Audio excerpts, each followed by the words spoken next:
He is a global spiritual leader, a scholar, a peacemaker, a writer, and a poet.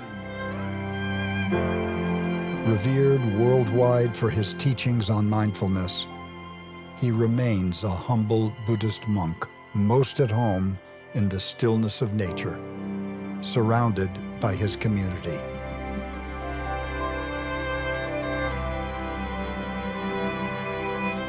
Thich Nhat Hanh has written over 100 books, read by millions worldwide. Martin Luther King publicly nominated him for the Nobel Peace Prize.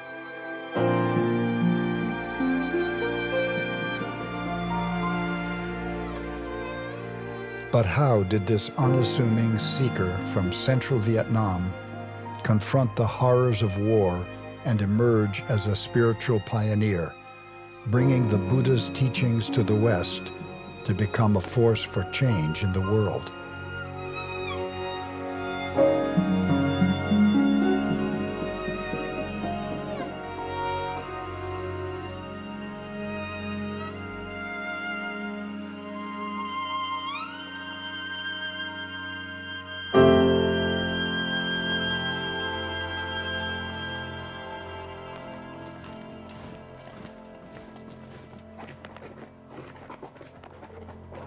Thich Nhat Hanh was born in central Vietnam in 1926 under French colonial rule. Even as a child, he was aware of the political instability and turmoil in his country. At the age of 9, he saw a picture of the Buddha on a magazine cover and experienced a deep desire to be as calm and peaceful as that Buddha.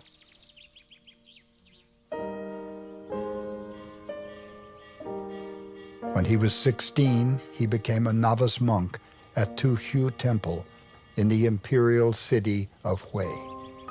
There he began Zen training in meditation, while also tending buffaloes and working in the rice paddies. He soon mastered classical Chinese and French and devoted himself to the study of ancient Buddhist texts.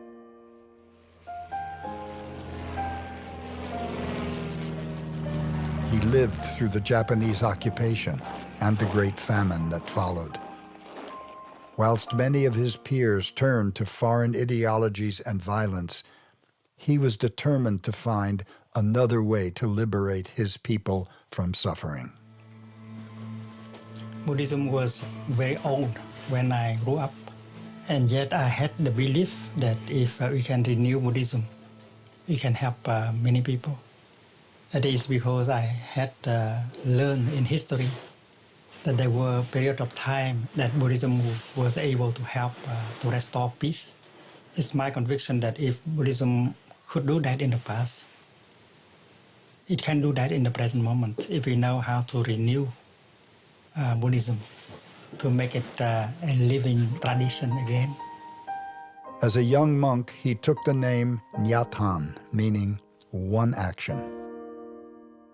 Determined to renew Buddhism, he became one of the first monks of his generation to study science, literature, economics, and English. He soon realized that monastics must offer society more than just chants and prayers, and developed a vision for engaged Buddhism. Suppose you are meditating in a meditation hall, and if you hear the bombs falling around, the meditation hall has not been hit by a bomb yet. You are safe. But since you are meditating, you are aware that the bombs are falling and destroying houses and people around the meditation hall. And you know that you cannot just continue to sit in the meditation hall. So you get out of meditation hall in order to help people. And that is called meditation in action.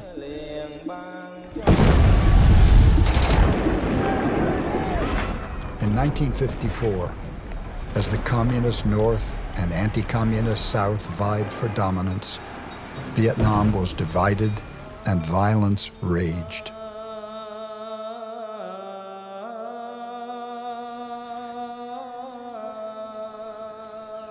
He meditated intensively through this time of grief and despair. Only when he discovered the practice of mindful breathing in an ancient text did he find the key to heal his suffering. He expanded the practice to develop a new way of walking meditation, combining the awareness of breathing with each step. These practical methods for handling painful feelings became central to his life's teaching and have today been taken up by people all over the world.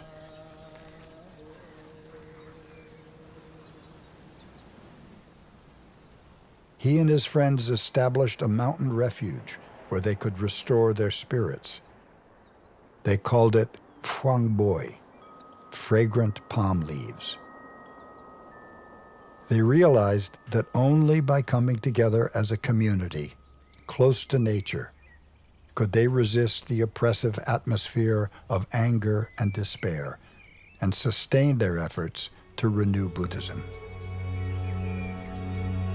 It was during this time that Thich Nhat Hanh met a young biology student pioneering a new approach to social work in the slums of Saigon. Inspired by his teachings, she went on to become his lifelong collaborator, later receiving the name Sister Chan Kong. After just 4 years, deadly fighting reached Phuong Boi. Thich Nhat Hanh and his friends were forced to abandon their sacred refuge, and their dream evaporated like a cloud.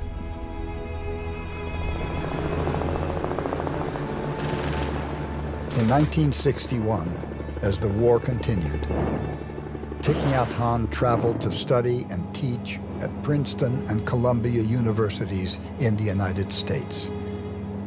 It was a time of respite and healing from the horrors of war. His meditation deepened, and he touched the possibility of true peace, freedom from hatred, fear, and sorrow in the heart of the present moment. He later described his insights there as the first blossoms of awakening.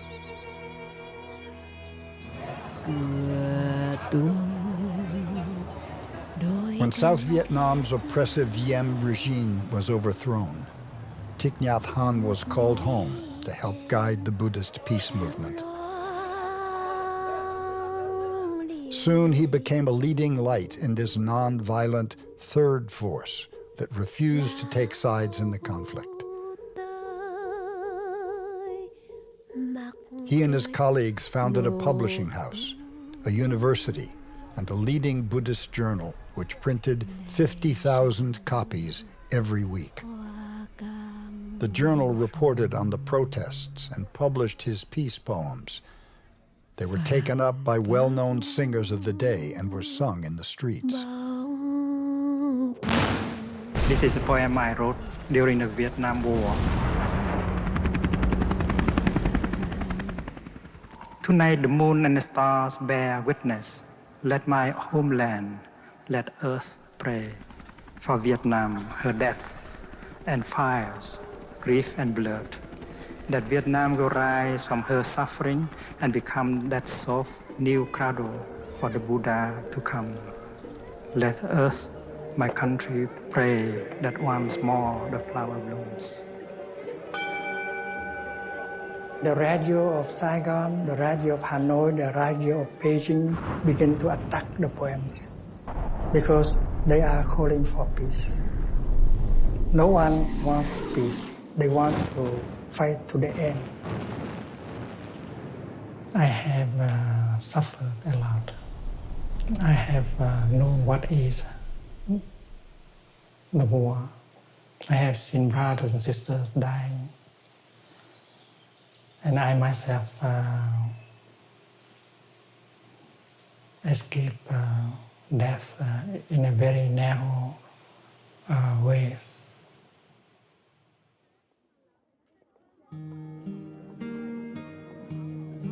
In 1965, Thich Nhat Hanh and his colleagues established the School of Youth for Social Service, a non-partisan Peace Corps training thousands of young people to go into the war-torn countryside to rebuild shattered villages.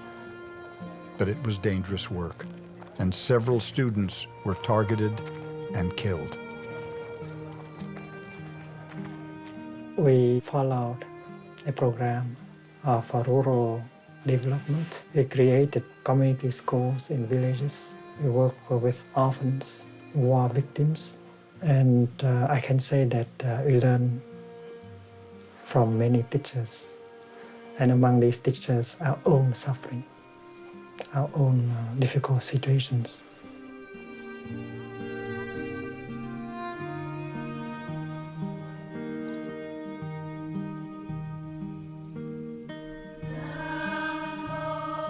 In February 1966, Thich Nhat Hanh created a new Buddhist order. Today, the order has over 3,000 members worldwide. The Order of Interbeing was born as a spiritual resistance movement.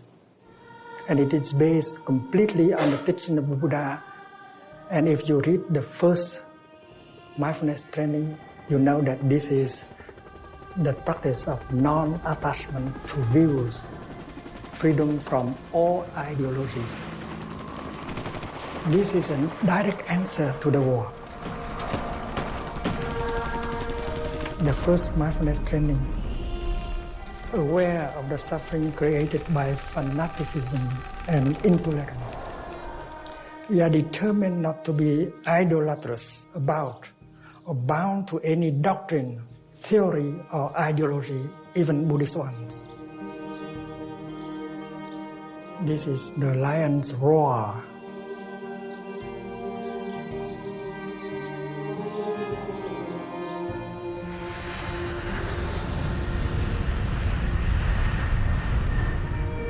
In 1966, determined to change the situation, Thich Nhat Hanh once again left for the U.S. to raise his voice for peace. He was supported by many influential spiritual and political leaders of the day, including Dr. Martin Luther King Jr. He knew that if he could persuade Dr. King to come out against the war, the tide of public opinion would change. Somehow this madness must cease. We must stop now. This is the message of the great Buddhist leaders of Vietnam. Recently, one of them wrote these words, and I quote, "Each day the war goes on, the hatred increases in the heart of the Vietnamese, and in the hearts of those of humanitarian instinct. The Americans are forcing even their friends into becoming their enemies." In 1967, Dr. King nominated Thich Nhat Hanh for the Nobel Peace Prize, saying, "His ideas for peace, if applied, would build a monument to ecumenism, to world brotherhood, to humanity." In Paris, on Avenue Kléber, politicians have been talking for 4 years about ending a war. Once a week, on Thursdays, diplomatic cars arrive at the conference center, bringing delegates to talk about a war in which nearly 1 million men have died, the Vietnam War. But Thich Nhat Hanh paid a high price for daring to call for peace. He was prevented from going home, beginning an exile that was to last 39 years. He said, "I'm not inclined to be a politician. My vocation is as a monk. But as a monk, you have to have the courage to speak out against social injustice, the violation of human rights." You are talking about the people in Vietnam whom I know. Those people who are dying every day, who are suffering every day. I am talking in their, for their sake. And if you want to ask me the question as what they want the most, is that you stop bombing, you stop the killing, you stop the killing. In 1974, he wrote a meditation manual to guide his young social workers back in Vietnam and help them resist burnout in the chaos and tragedy of war. It was the first book to awaken the West to mindfulness, becoming a spiritual classic translated into over 30 languages.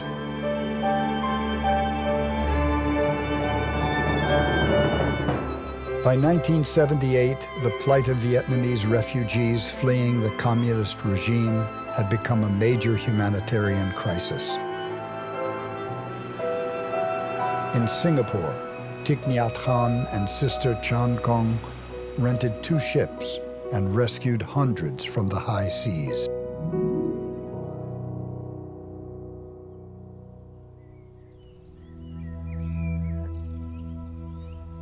They began looking for a place where they could help Vietnamese refugees heal from the ordeals of war and exile. They found land in the south of France, which they named Plum Village, after planting over 1,000 plum trees in the fertile ground.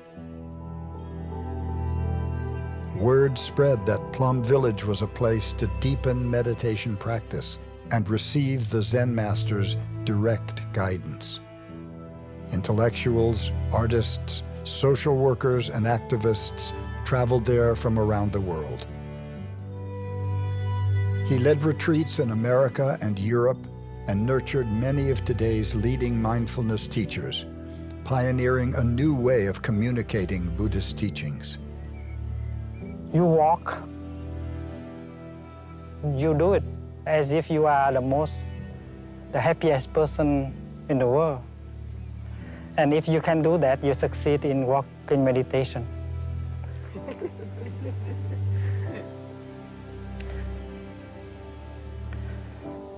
Because we do not set ourselves a goal for a particular destination, so we don't have to hurry. Because there is nothing there for us to get. Therefore, walking is not a means, but an end by itself. But he soon came to realize that only lifelong committed practice and the trust of a student-teacher relationship would lead to lasting transformation. And so he founded a new monastic order, which would go on to become the largest Buddhist monastic community in the West, and a touchstone for the mindfulness movement that would soon sweep the world.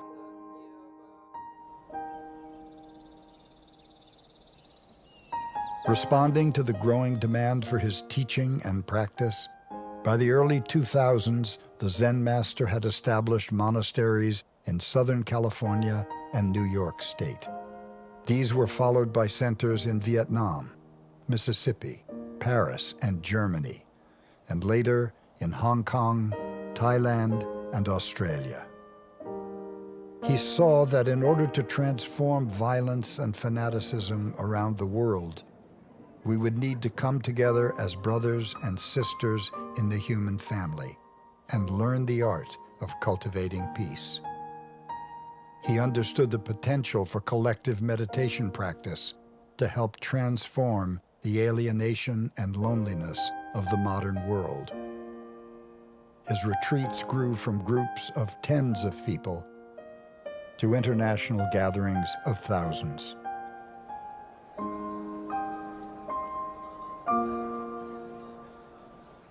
We have offered so many retreats of mindfulness everywhere, and a miracle of reconciliation always takes place in our retreat. We learn how to listen to our own suffering. We learn how to look at the suffering of the other person. We suffer less after 4 days of practice. After 39 years of exile, Thich Nhat Hanh was finally given permission to return to his homeland. Over the course of 3 visits, he led thousands of people in mindfulness retreats and ceremonies of healing to transform the suffering of the millions who died on both sides of the war. He established Bat Nha Monastery, where his teaching became a beacon for a whole generation. But the growth of his popularity sparked fear. After 4 years, the government closed the monastery and forcibly disbanded the 400 young monastics. His students found refuge in Thailand, and Thich Nhat Hanh's influence in Asia continued to grow. He was invited to address crowds of over 10,000 in Hong Kong, Korea, and Taiwan. Despite making no effort to seek renown and declining media interviews, the Zen master's reputation grew rapidly. We learned a lesson taught by the Venerable Thich Nhat Hanh, who said, "In true dialogue, both sides are willing to change." In this way, the very war that had divided us became a source for healing. He was invited to teach at global parliaments, the Vatican, the World Bank headquarters, Google, and to groups of international CEOs. His model for mindfulness in education is now being practiced all over the world. The United Nations chose his code of global ethics, the 5 mindfulness trainings, as the foundation for a non-sectarian ethical path for humanity. The way out is in.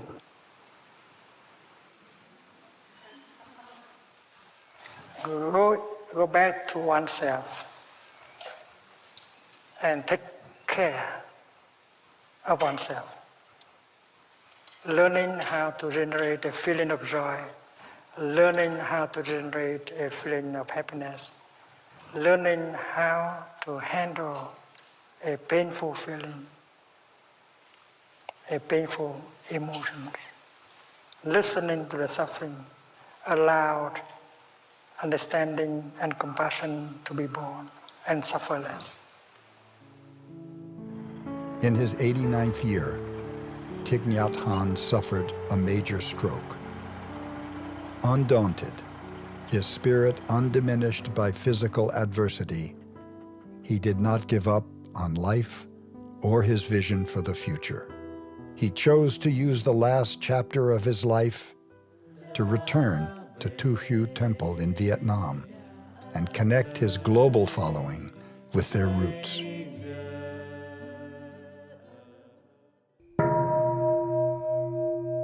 Thich Nhat Hanh's legacy can be seen in the hearts of the millions of people he has touched through his retreats, his books, and his talks.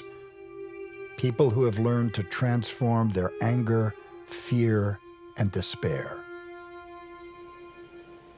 It's my conviction that we cannot change the world if we are not capable of changing our way of thinking, our consciousness.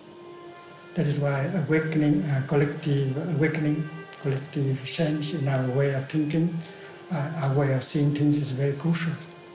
And all of us can help promote that. Our task is to come together and try to produce that kind of collective awakening. He has shown that by forming communities of resistance, we can live more simply and happily, counteracting consumerism and individualism, and that it is possible to make the 21st century a century of community and solidarity, of brotherhood and sisterhood. And there are many ways in order to bring about that kind of collective awakening and change.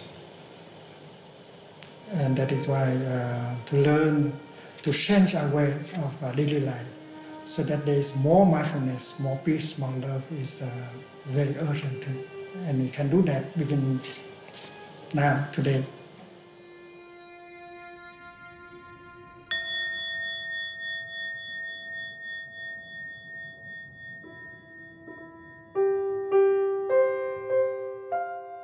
When you wake up and you see that the earth is not just the environment.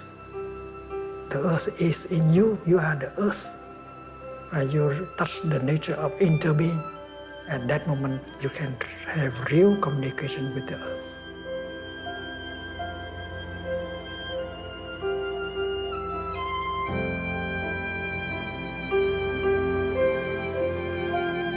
We know that many civilizations in the past have vanished, and this civilization of ours can vanish also.